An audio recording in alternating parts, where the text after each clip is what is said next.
Boa tarde, meu nome é Alice Buarque e eu vim falar um pouco do meu trabalho desenvolvido durante o meu mestrado.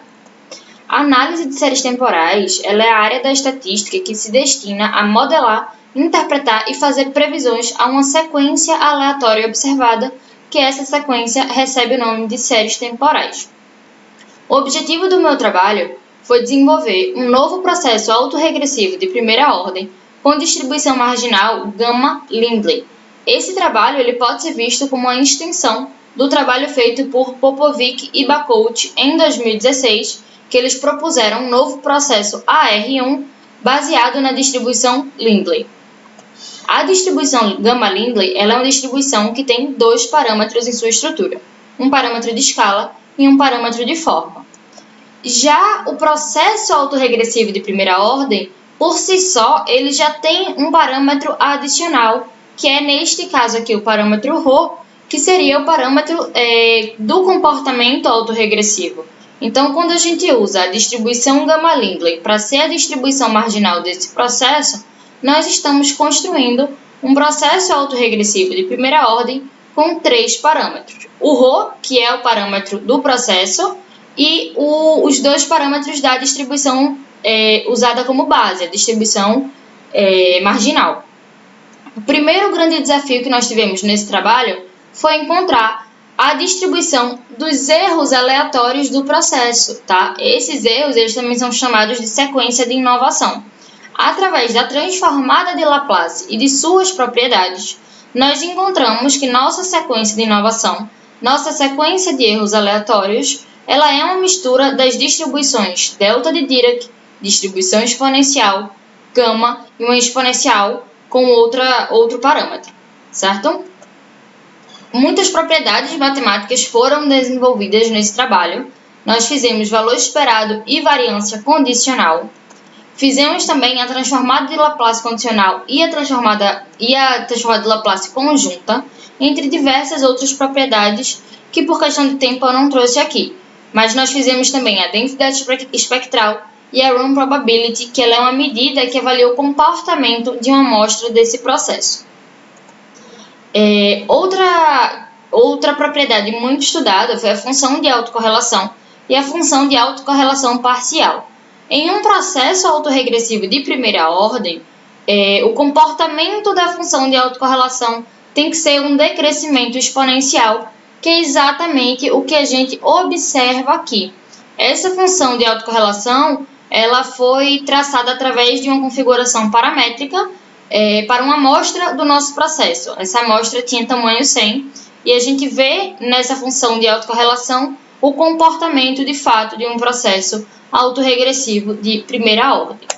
Já a função de autocorrelação parcial, ela nos dá a ordem do processo, tá? E a gente vê que esse ponto acentuado aqui, essa função ser acentuada no leg 1, reitera a gente estar trabalhando com um processo autorregressivo de ordem 1, um autorregressivo de primeira ordem.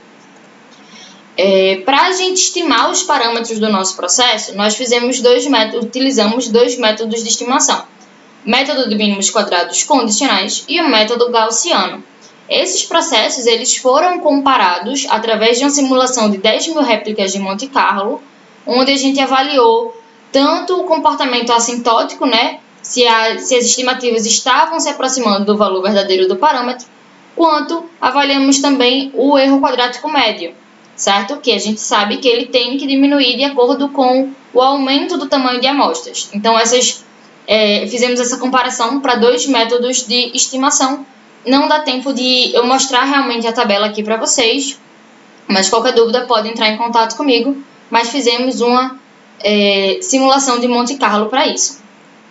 E para a gente avaliar se esse nosso processo proposto ele é um bom processo na hora de modelar dados reais, né? Se a gente está propondo um processo que realmente tenha vantagens quando a gente compara com um processo já existente na literatura, a gente modelou um banco de dados real, que é um banco de dados hidrológico, através do nosso processo e através de outros 6 processos já existentes na literatura, incluindo esse LAR1, que é o processo autorregressivo com marginal Lindley. que foi aquele proposto por Popovic e Bacout, onde a nossa distribuição ela é uma extensão desse processo. Para a gente fazer essa avaliação, a gente usou alguns critérios. Usamos o AIC, o BIC e o RMSE, que é o erro quadrático médio de previsão do processo, né? A capacidade preditiva que esses modelos têm sendo aplicado a um banco de dados reais na área da hidrologia. E nós tivemos aqui como resultado que o nosso processo, né, que ele é denominado de Galar, que seria Gama-Lindley autorregressivo, de ordem 1, ele tem os menores valores para AIC, BIC e para o erro quadrático médio de previsão. Se a gente ficar um pouco mais atento, a gente tem que ele é muito competitivo com outros dois processos que são os processos que têm mais parâmetros que ele. Então, assim, para processos que têm o mesmo número de parâmetros, ele é bem superior. E para os processos que têm muitos parâmetros, ele está ali bem equiparado, tá? Só que se a gente pensa que o nosso processo ele tem apenas 3 parâmetros, é muito melhor usar um processo com 3 parâmetros do que um processo com 5 parâmetros, por exemplo. Então, a gente realmente conseguiu obter bons resultados na aplicação de dados reais. Eu vou deixar aqui passando algumas referências enquanto eu finalizo minha apresentação, mas nossa proposta foi de fato apresentar um novo modelo capaz de modelar dados reais e que possa modelar de maneira competitiva com os modelos já existentes. Então, para isso, nós fizemos todo um aparato estrutural, né? Toda a parte matemática, toda a estrutura do processo e fomos para tanto simulação quanto aplicação para ver esse modelo realmente funcionando na prática. Então, espero que vocês tenham gostado e é isso.